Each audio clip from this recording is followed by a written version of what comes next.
Good evening, everybody. Thank you for joining us. Appreciate your patience. So just really quick, wanted to give a thank you to the new events committee. So this is our first lecture of the semester, and the former events committee that helped really line all of this up. So thank you all for who's here and who came. I'm really excited to be kicking off the School of Architecture's first lecture of the semester with an architect who's an alumni of our school's Bachelor of Architecture program, and who is a principal at Olson Kundig, an internationally recognized firm that has so heavily contributed to defining the design and architectural language of an entire region of the American West. Kevin Kudo-King is a principal and owner at Olson Kundig. Since joining the firm in 1996, he has led award-winning hospitality and residential projects worldwide. Influenced by his education in the Sonoran Desert while earning his Bachelor of Architecture at the University of Arizona, and along with extensive travel, Kevin designs immersive, sensory-rich spaces that honor site, culture, and craft. His collaborative approach engages builders and craftspeople to create architecture that quietly frames the landscape and fosters deep connections to place.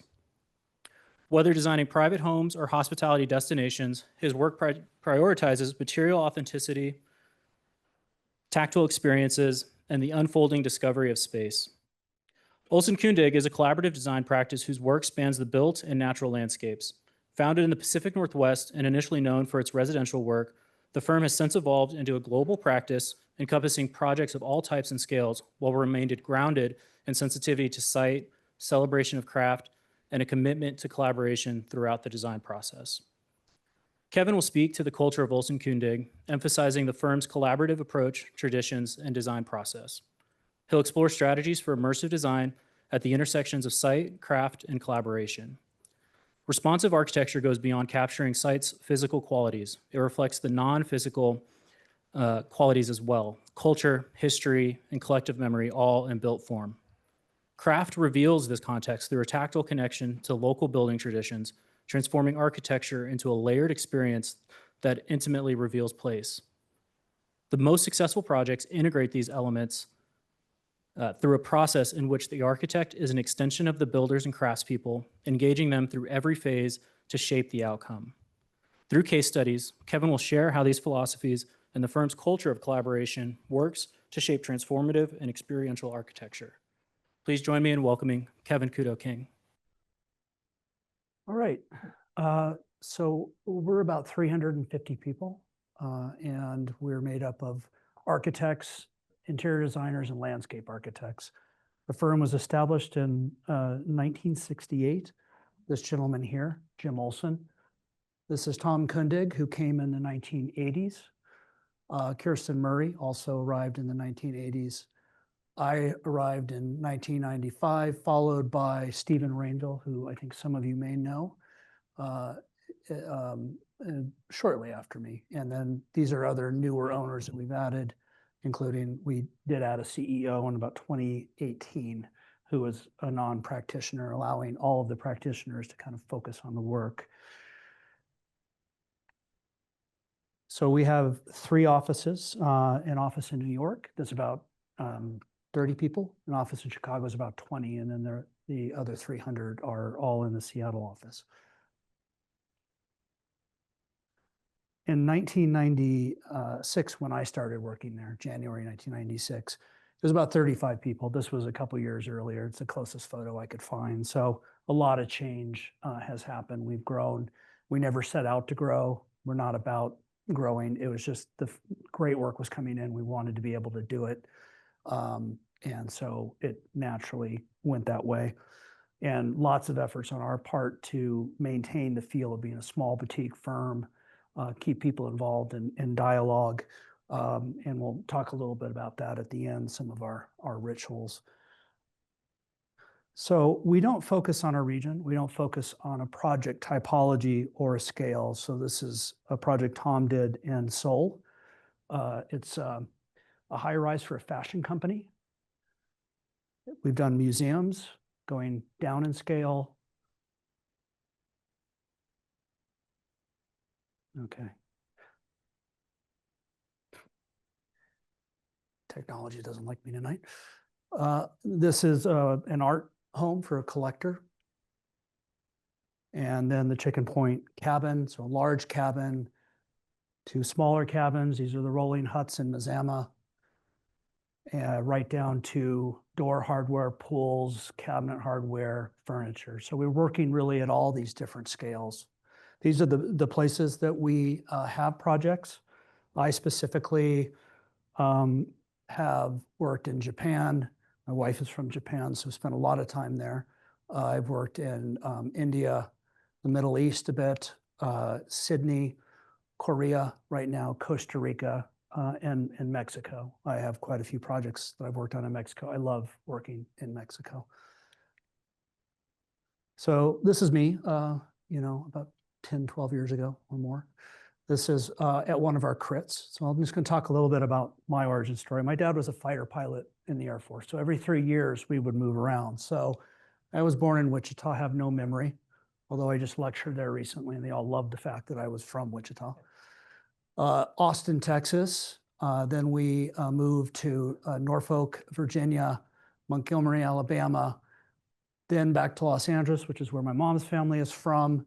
Then we went up to the Central Coast, just north of Santa Barbara, a city called Santa Maria. Then moved to Hawaii, Honolulu, and then back to LA.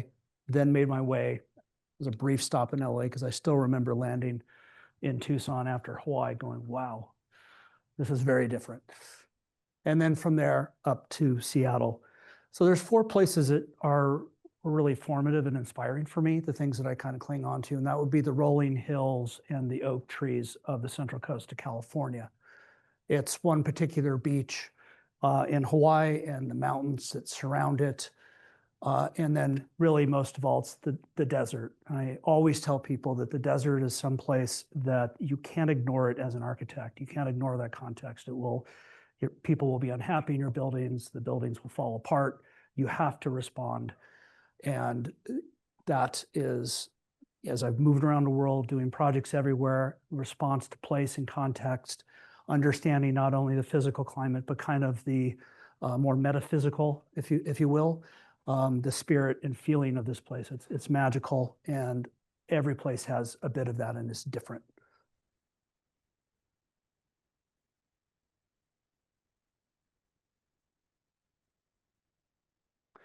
So I still remember, that we were studying Le Corbusier, and Frank Lloyd Wright came up, but at the same time, there was Barragan. And Barragan for me was a huge influence. The treatment of light and the surprises, the clean forms. The color is not something that I do in my career necessarily, but I love it. It's just beautiful. This is Barragan's house in Mexico City that I went to a few years ago, and I took this picture. I was a kid in a candy store, just walking from one moment where the sun was coming in from above through a little hole, and then the shutters were open and the sun was coming in there. There was just, the view out to the garden, incredible. I was also in 1995, our class went out to the Blackwell House, and we helped clean it up. Judith Chafee, unfortunately, I never had her as a professor, but you would see her come in and out of the studio occasionally. Just in the time, it was a morning, I think, of cleaning up the house and understanding the pinwheel of the plan, looking at this view and looking at this view, and each of the extent of the overhangs in the side would change based on their solar orientation. And then there were the ins and outs of a passive heating cooling system and the way it circulated around the fireplace. I mean, it was really all there, and it's been an inspiration for me ever since. Unfortunately, it was torn down, but it's one to study. If you get a chance to take a look at it, I'm assuming it's in the book. So I became interested in the Pacific Northwest, looking at images of the Oregon coast, looking at images of the forest. There's one of my classmates here who is from Tacoma, and we did a project and picked the site there. So I learned a little bit about it. And from there, over Christmas, I took a trip all the way up the coast and stopped at Portland, Seattle, Vancouver, San Francisco, and just decided that Seattle felt right. Even like the rain, except in February, it gets a little old. So I did research on my way up, and I found Olson Kundig. These were publications from, I think it was 1973 or 1974. I think it was finished in 1972. This is called the Earth House. It's a project Jim designed. It's a phenomenal project that as you walk through in section, you drop down to that view looking over the water, and it's magical, capturing different apertures, different views, and just the way it settles into the forest.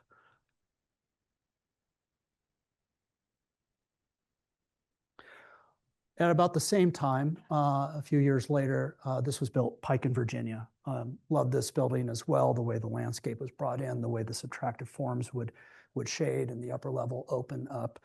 This is right in Pike Place Market. If you go to Seattle, you'll see it right at Pike in Virginia. So there was the modernist movement that kind of made its way up in case study houses in Los Angeles. By the time it got to the Northwest, there are these influences from Japan, influences from Scandinavia, and influence. The craft is very strong and present in the Northwest. And so what you ended up with, I think Paul Goldberger wrote in an essay and called it kind of a warm modernism. And so you get a lot of, on the left is Paul Kirk. So that was one sort of school of thought with the rational. And this building is amazing, walking on a gangplank through the forest, raised above the forest floor, and you come inside, you're still raised above. And then right at the fireplace, you drop down to stone directly onto the earth where you're sitting sort of an ingle nook, open on three sides. So rational but poetic at the same time. Roland Terry was another that was very earthy as well.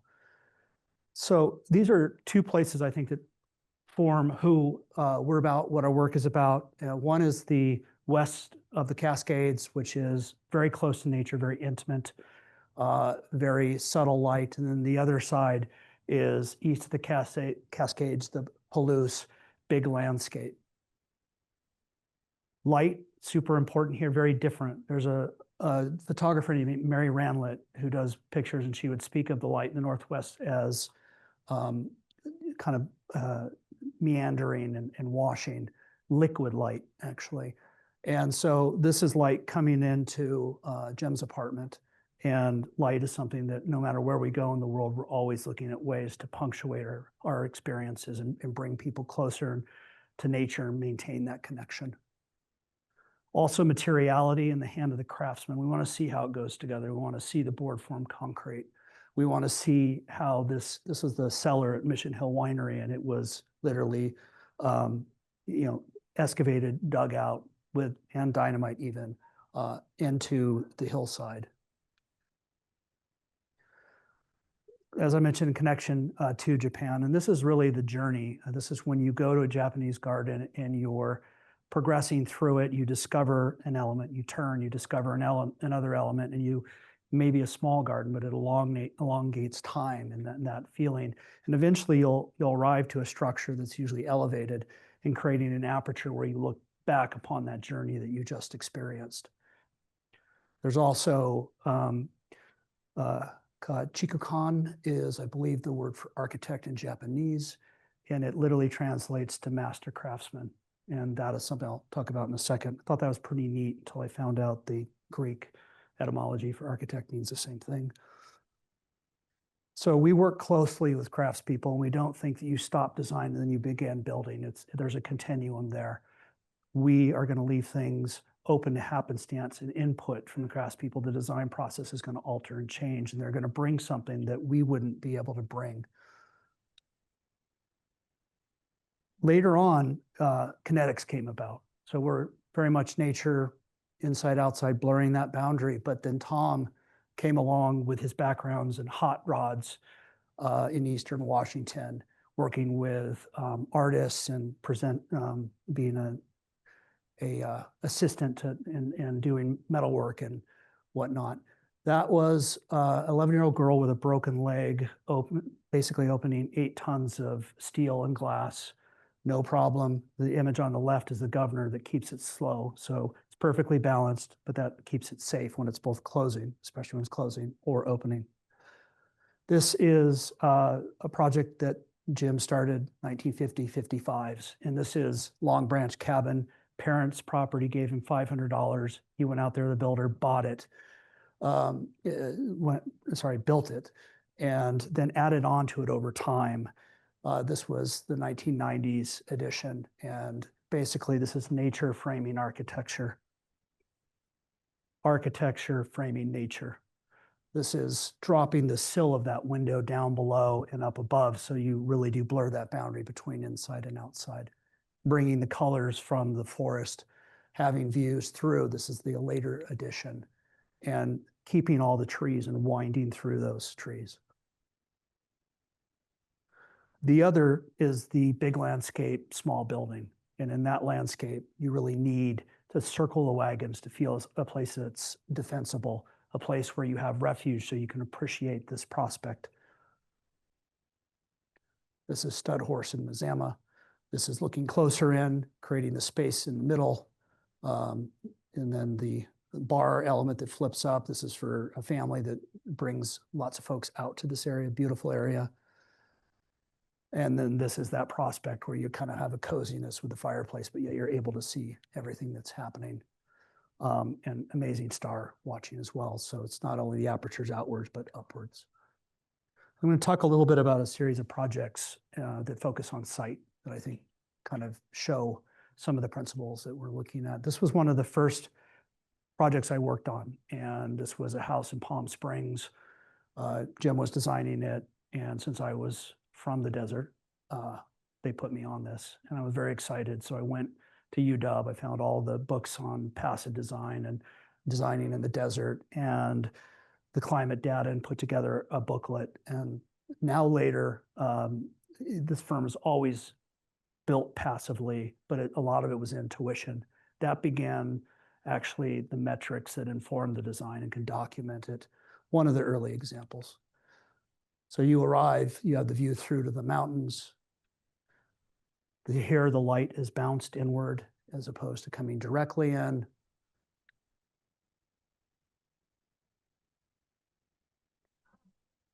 This is another project that I'm working on currently. Tom and I are working on this together, but this is on the Sea of Cortez at the Cape, so right to the east of Cabo. And it's really where the sea comes together with the mountains. And also there's an estuary that's part of that equation too. So the sea, the desert, the mountains, and then this estuary form these experiences. And what we're doing there is a hotel. And this is the main arrival building. And so very much about, again, coming here, following a little bit of water that brings you in, you see the view and arrive. Then there's another place called the Writer's Bar, which is kind of focused on Steinbeck and the Sea of Cortez, which is very much kind of this brand always has a Writer's Bar. These are some of the branded residence homes that are also on the site. The wood above, we're looking at Kebony or Luna, Okoya are all options, but the idea is to let it silver. And we're going to definitely test that. And then this is kind of getting closer to the dune where you're raised up and you can see out to the ocean. AI, as I just mentioned briefly, it's definitely here. You know, there's resistance is futile. So bringing it in and using it as a tool, we use it for the renderings, generates a lot of renderings early on that capture sort of the vibe and feel. We have some really talented folks who use it for writing and in creating collages. This is a project that I designed. This was a clearing in a forest that was a property that had been kind of decimated over the years. And it was a meadow. We restored the meadow, brought that back, and then we essentially built within the existing footprint in the back, extended forward, created this glass pavilion that kind of comes out from the forest around. And this really was about straddling that ecotone line between the forest and the meadow with plains that hover above. This is the arrival, and right in the middle is a more cultivated Japanese maple garden. Everything else is kind of more native. These are like the cool parents that you know certain kids had, and you remember all the kids would come here. They own restaurants. And so there's a lot of cooking in the space.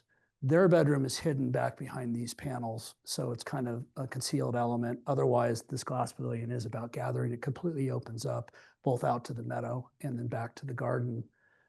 And then they had 3 kids very into sports, and so it was always sort of set up for that.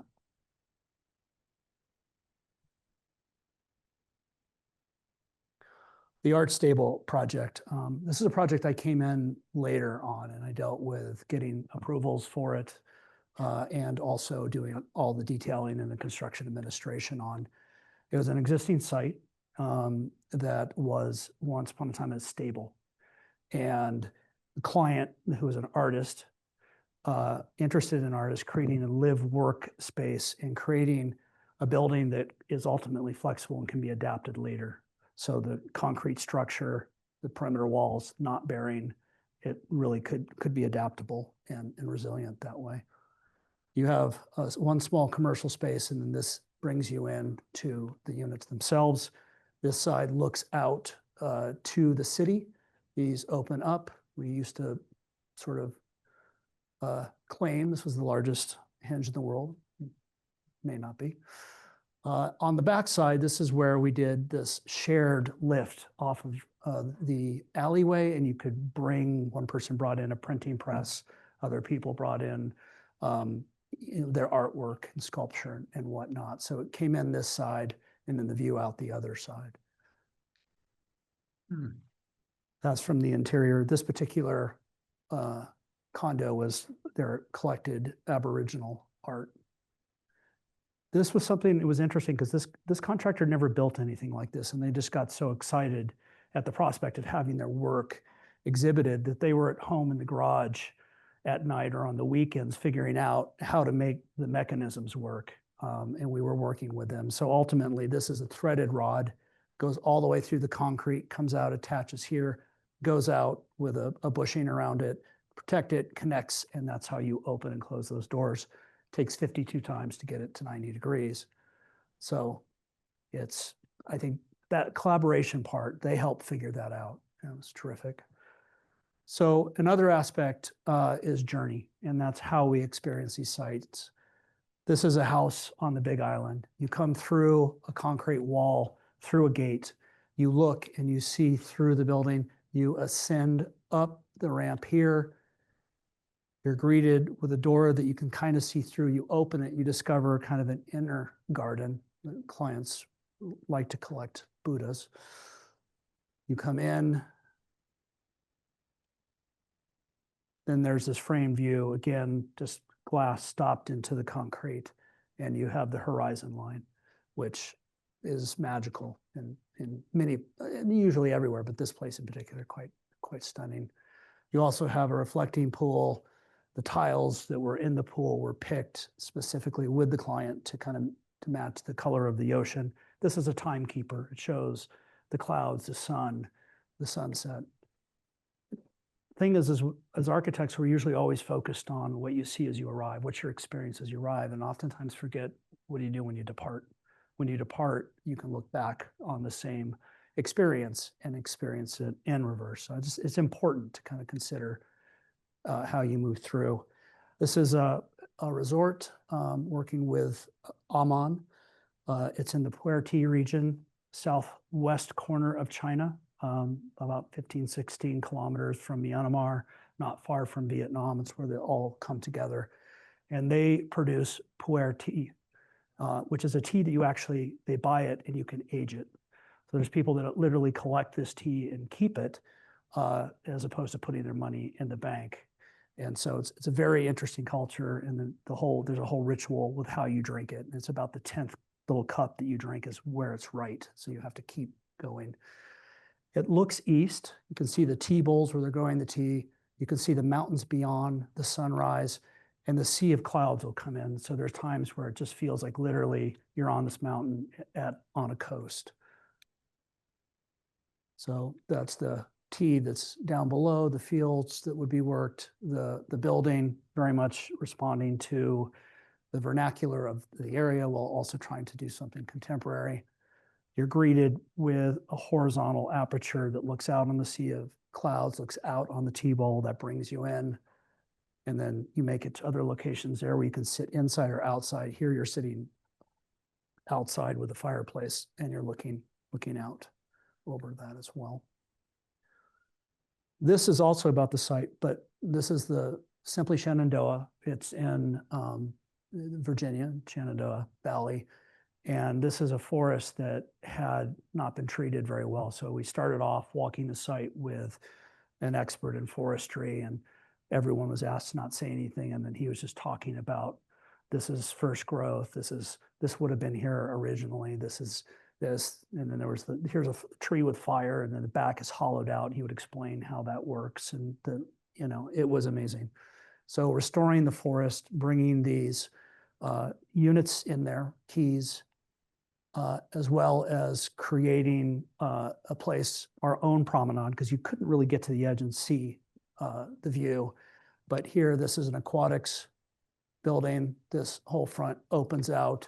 You come in to a shared location. You can drop down into the earth to the spa for a healing experience, or you continue out to this kind of more prospect view.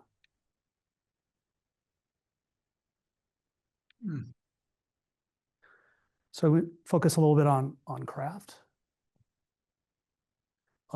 This is also an early project, this that I worked on with Jim. This is St. Mark's Cathedral in Seattle. This was being built right as the Depression started. It was intended to be sandstone Gothic with a spire that was about 80 foot taller, and they ran out of money. So they left it raw concrete. This is proof that, whitewashed jeans are coming back. I started as an intern doing as-bills for this and then continued on the project. And so you can see the concrete, and inside it's stunning. The concrete, you'll see it in a photo in a second, but the concrete is all board formed, roughed. You can see how it was made. And then the whole ceiling is this beautiful grayish brown wood ceiling. That was the formwork. So they basically used the formwork to build the ceiling and finish the building. Problem was that they had a lot of glare that was just overwhelming everybody. And so we came in and we added this rose window behind to control the light, but also to celebrate the history of the rose window. By the way, this is not a drone. You can see I'm actually in the tower crane. So I realized when I looked at it that it was before drones. So you can see the ceiling above. We created this fused glass, worked with an artist from Portland, Jamie Carpenter, who did dichroic glass fins around the perimeter. And this basically takes the light and scatters it, breaks it down like a prism and scatters it throughout the room. This was a drawing I did at the time. I was trying to figure out how to get as much information on one drawing, and in the spirit of like when you would hand draft, that's exactly what you'd have to do, but also to show how the layers related. So you have the glass screens on this side and all the metal lattice work on the other side. Still one of my favorite drawings that I did. There's, of course, better ones, but this is the dichroic glass. That's Jamie Carpenter. And you can sort of see these are fused glass. Seattle has a tradition of glass artisans and artists. This is in Australia. This is outside of Sydney in the North Beaches. And it was about coming up out of the dune and just this amazing beach and headlands on either side. Very popular, crowded. And you enter on the back side. The gate is the front door. So you come into the site, and then the front door is actually a glass door there, or where you enter the interior. So this is looking out to the beach on a not so great day, but stunning. So these are shutters that open upwards. They control the sun, provide privacy when they're down. When they're up, they become awnings, and they also control the sun. So you can see how they're operating. This is a little bit about the kinetic elements. They start off with kind of rough sketches. This is actually Tom drawing for Chicken Point at the very beginning, and then continuing to develop that. From there, we're working with Phil Turner. He's now with us. He used to be someone who was an exhibit designer and then got into, he's a genius. We call him a gizmologist. So from there, we then developed design development level drawings. And we work with another person that used to work with Phil, who's on his own now and works with an engineer. So then we can work with him to conceptualize at the beginning how it's going to work. He's involved. And then when it flips over, he starts to work with the contractor. This allows us to go to some place like Australia and have this fabricated and bid out to different fabricators. All the parts and pieces are commodity items. They're hot rodded, they're brought together. There's nothing milled or custom here. There's the we even use like the differential from a Subaru to control some of it. We did sort of pressure testing, life cycle testing with these fabricators in Australia, did amazing work. And you can sort of see the finished result. This is collaborating in a different way on craft. I mentioned today in some of the crits that we work with a company called Spearhead, who's up in Nelson, British Columbia. And we've probably done up to now 60 projects, but they're the ones that create all these components, and then we bring them out, set them up on the site. This particular design was about the stack effect and opening the roof, because you get a lot of the trade winds are amazing, but sometimes it can get hot, and by having that stack effect, it works to cool things down. The lower level is open, the upper level can be glass. This is a shower. So depending on your level of modesty, it's an outdoor shower. You can put it here, whatever, it's up to you. A little playful moment there.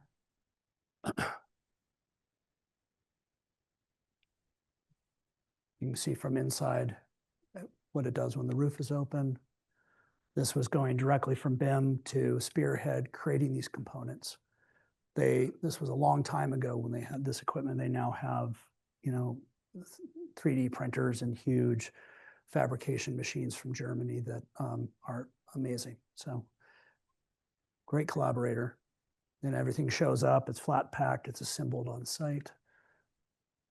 So now focusing a little bit on collaboration, and I think the collaboration is meant to really talk about what you can achieve with somebody else and allowing them to kind of contribute, where you can go together, places you wouldn't go as an individual.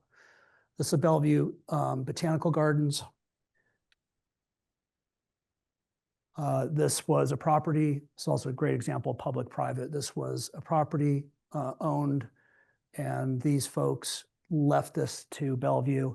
They had commissioned a Paul Kirk house with their gardens, and then Bellevue came out and the botanical gardens started, and there's all these groups. There's the Alpine Rock Gardens, there's the perennial garden folks. They all were like separate societies, and they all came together and they built these beautiful gardens, but they weren't connected. They didn't follow a master plan. And so when we came in, they said we wanted a gateway, a portal here, but we also wanted to restore this to more of a residence so people could go there and feel what it's like to maybe live amongst these gardens, and then create a connection where you could basically embark on these experiences, loop back around, reset, go to another experience, basically weaving them together. So you pass through here. This is a space here, the concrete floors, rough and ready. You can come in and dump a bunch of soil on the ground. This is important to them. You can divide it into 3 or keep it 1 as a lecture hall, offices, retail. Eventually, as all of the trees that grow in, you won't see this as one big roof. You're going to kind of walk along. You see some of it will disappear into nature and then reappear.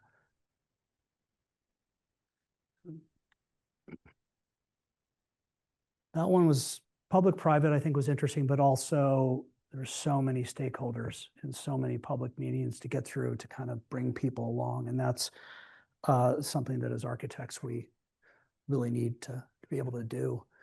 This last one was an installation with the artist James Turrell. So it's a private sky space. The roof opens and closes, but then there was also this introduction, which Jim and James talked about, of doing a wall, and the wall would speak to the ceiling and they would complement colors and play off of one another. This is our client at the Crater. James is an amazing person, so warm and down to earth, and just very compelling. He does very rough drawings, This is the space where you'd enter through a concrete wall, and you can see they're playing off of one another. The roof above is closed right now. It's a dome, but then it actually could open up, and sunrise, sunset, he could extend the sunset for 45 minutes. You'd be in there looking at this brilliant cobalt blue object that felt like a sphere coming in, and you walk out, it's already pitch dark outside. Now, what I oftentimes say is he works with light, space, time, but he also is medium as architects. He very rough sketches, hand motions, review, but it really is creating levels where you're lighting up above and you're lighting down below, and that lighting is basically making your mind think something different. So what's happening? Really early visualizations, tough to capture what he does, but this sufficed at the time. Lots of complexity. This was in the days where LEDs weren't as sophisticated. These are all separate addresses.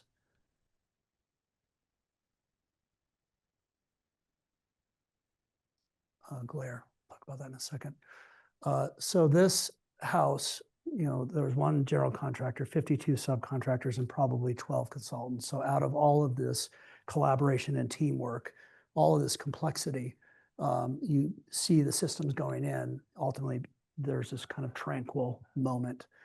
One of the things I will never forget is 5 a.m., pitch dark, sitting in the room with James Terrell speaking to his programmer. I was just there to listen, observe, and saying more red, more blue, or no, that's stepping too much. As soon as the light steps visibly, your brain figures it all out, and the illusion doesn't happen. So it's like being inside of a painting while a master was painting it. This project, well, the client was a collaborator. He's an inventor and an engineer, and he wanted a house that was not just a house, but a laboratory for his experiments. This is a rainwater catchment in Seattle. You're now required to deal with your own stormwater runoff. It used to be put into the same sanitary, but he really got into being able to do this. And this is when it's grown in during the rainy season. And then when you cut it back, you see the concrete vault. This was a screen. He's very much an avid biker. Screen that captured the stairs, acted as the guardrail. This was a Rumford fireplace that he was very excited about, super efficient fireplace that reflects the heat out. He came into one of our early meetings with a Stirling engine and kerosene. He's like, look, you got to see this engine. He brought books about engines, and he pours the kerosene and flames are flying up in the conference room. He's really kind of a kick, but a neat guy. Tall operable windows here, and then lower that vent out. These are automatic. So he really wanted to not depend on an air conditioning, hydronic heating in the floors, fans. He wanted his kitchen to double as a laboratory. So that's a Bunsen burner gas there. This is his think space up above. He looks out. This is, it would have been better if he did it, because I've taken some clients through and he's done it. Again, the flames are flying up in the air, but yeah, that's him. That's in a nutshell, that's what he's all about. This is his think space. The books there are amazing, what you can kind of dive into.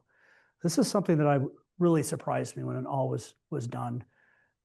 This stanchion piece right there, this is the offcut from the bar grate, which is a commodity item, and this steel fabricator used it to create the stanchions. And it's just a beautiful, beautiful detail. And if we drew it, a lot of fabricators would be like, oh, that's too expensive. This guy, just for the pleasure of building, came up with it. The client actually designed his latch for his door based on old safe locking mechanisms. He wanted a yellow door, that Caterpillar yellow, like the heavy equipment, but not the new Caterpillar yellow. It had to be the old one, so we had to kind of figure that out. And he wanted all of the systems to be expressed. We were talking about that today with one of the students for the crit was, do you express these systems? And then he actually has names on this, who did it. This was the beginning of preparing for that, but he's got these little beautiful tags that tell that story as well. So really the goal of what we're trying to do is to have this intersection of craft and sight and journey and collaboration to take us to a design that's immersive, that has someone fully engaged, someone that might be spending, like we all do, a lot of our times on our phone, but put them here and you just are paying attention to everything around you. It's like when you go on an intense trip and travel and you pay attention to things. So that immersive is kind of what we're after. And I'm going to show 3 more projects that just to show what it is like when it all comes together. This is in Costa Rica. It's a client. He came into the office carrying a copy of The Barefoot Architect and set it down and says, this is what I want to do. And we're like, cool, this is great. And so this is all about the forest floor, getting up into the trunks of the trees, up into the canopy. And only once you get up here can you see out to the ocean. He's a surfer. His families are all surfers, and they wanted this great break right there. And that's what it was kind of all about. This is all open air, so it ventilates. The only part that's conditioned is in here, and it has a small unit where you can close the glass doors and condition it in August, where the humidity is really high. And so, and it wasn't for him. This has become an Airbnb now or something like that. And it's more for guests. He would just go jump in the pool. So this is the arrival, the entry, bringing you in. This is, there's 4 posts that go up here, and it supports the floor plates, which supports the box around it. All of this lumber and these 4 posts, when we came to the site for one of the early visits, he's like, I've got these 4 posts. There's teak, which is teak plantations in Costa Rica. It's very fast growing teak. It's not as strong or as durable necessarily as other teaks, but it does grow fast. And it's invasive, so he wanted to cut it all down on that property and restore that property to rewild a good portion of it, do organic farming on another portion of it. So he had saved these, dried them, and he pulled them open, and we were super excited about leaving them raw and in their form. And this is where I think this kind of transcends to another level. The craftspeople on this job were fantastic. They did everything on site. So steel guardrails delivered, fabricated? No, it's all made on site. And they would do things that you can't do here, like the way they plugged all of the fasteners in the deck. This was a moment that was amazing because they came in and they scarfed these 2 beams together, and they did it without any direction, any discussion. And you came in, it was just beautiful the way they had done it. This is a project that we have a building performance team. Our director of building performance, his name is Vikram Sami. He's an ASU graduate, which I give him a hard time about, but he's still very good. And this explains how this vented through here and here, the solar arrays, the rainwater catchment. Costa Rica is interesting because there you have a dry season and a wet season. That's not unusual, but it transforms.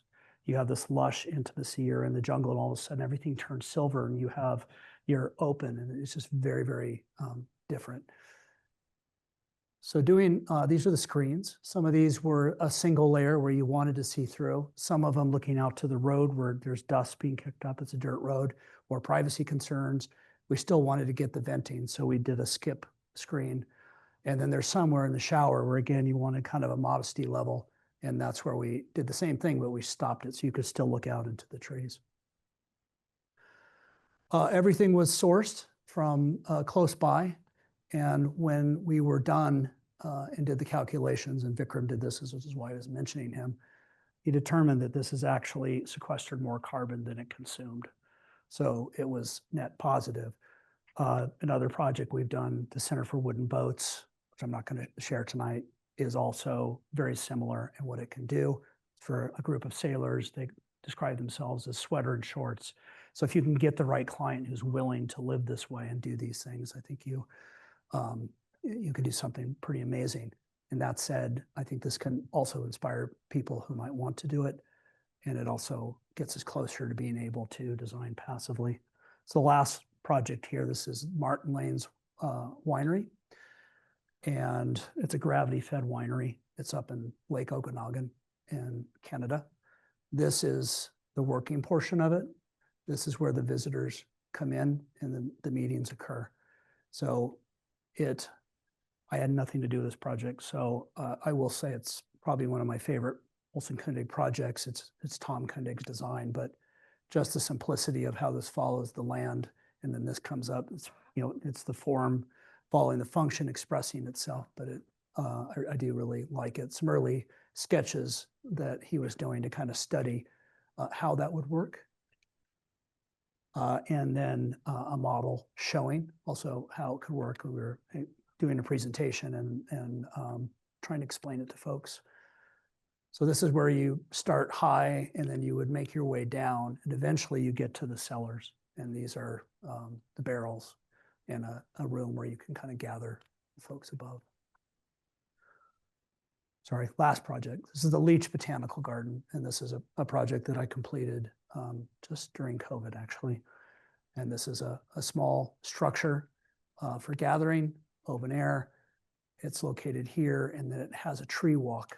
So you start high, and by the time you start at the forest floor, you get up into the canopy, and then you return, and it's elliptical. This was a collaboration with a landscape architect named Richard Hartledge, land morphology in Seattle, and an amazing structural engineer, Margie Lund. So this becomes a point where you can embark on that journey and return. It's also a place where the community can come and gather. It's an underserved community. There's two very popular Japanese and Chinese gardens in Portland. This is, again, a couple of biologists, horticulturalists that had created this botanical garden and left it to the city, again, public-private story, but it's still up and coming. And we were doing the master plan process. Eventually there'll be a visitor center as well. And this is all Kebony. We even had the glue lamps done out of Kebony as well. And you can see this was really about trying to find how to make shelter at its most bare minimum. And in this climate, you just needed a roof, you needed a skylight, you needed to bring the light in, and then the breeze passing through. This is out at the sort of the apex, probably the highest point. And it's been hugely popular. And people come out here and have different events and gather. It's a diverse community. And this is kind of where, expressing how it goes together and just trying to get to the thinnest veil of enclosure that we can. All right, the last part of this, I'm just going to talk a little bit about culture. We have a global internship program. This is a pitch. There's usually about 10 people, 6 months. We bring these folks in. They present their projects to the office. We help them portfolio. They go out to construction sites, which is great because we've gotten to the size where we can't do that so often with the staff. I started as an intern, so particularly proud to see where it's gone. We have weekly crits. These are some of our rituals that we do every Thursday night. Projects go up, or sometimes there'll be a competition, or sometimes it's a presentation, a discussion, or you're invited to bring ideas and images and put them up and speak to them. Monday mornings, we always meet Monday mornings, everyone from all the offices, and we'll have guest speakers come in. Sometimes they're artists, sometimes they're community activists. And in this case, it was musicians that came in and talked. And then this is an artist we work with, does a lot of hand drawings. She's amazing. And she came to talk about some of her travels and the watercolors she created. We have in-house design competitions. This was for a birdhouse. I wouldn't really want to go there as a bird. Honestly, it looks a little off-putting, but I'm not sure if that's the one that won, but it's all pretty interesting. And we want that discourse, that dialogue, because that is where the work comes from and the energy in the office. Last project here, this is Seattle Design Festival, happens every year. This was from 2016. This was a competition. 4 architects in the firm came together, presented this, and ultimately won. It's, I believe, 64 blocks of ice, an LED in the middle. The blocks are stacked cut and then sprayed with water to bind them together. And it's put out, and it took 10 days for it to go away, to melt completely. And there was a local weather personality, meteorologist, who featured it and talked about it. And it really was pretty well received. And it was, what was surprising is what people were doing. They were coming out and leaving their handprints on it. And this is like right next to our office. So people were always going down to see what was happening.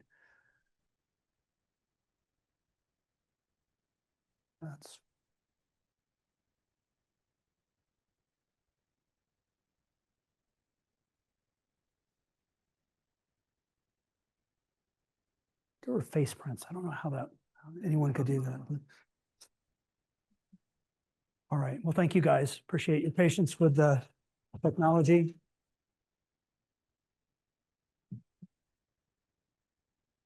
Perfect on time.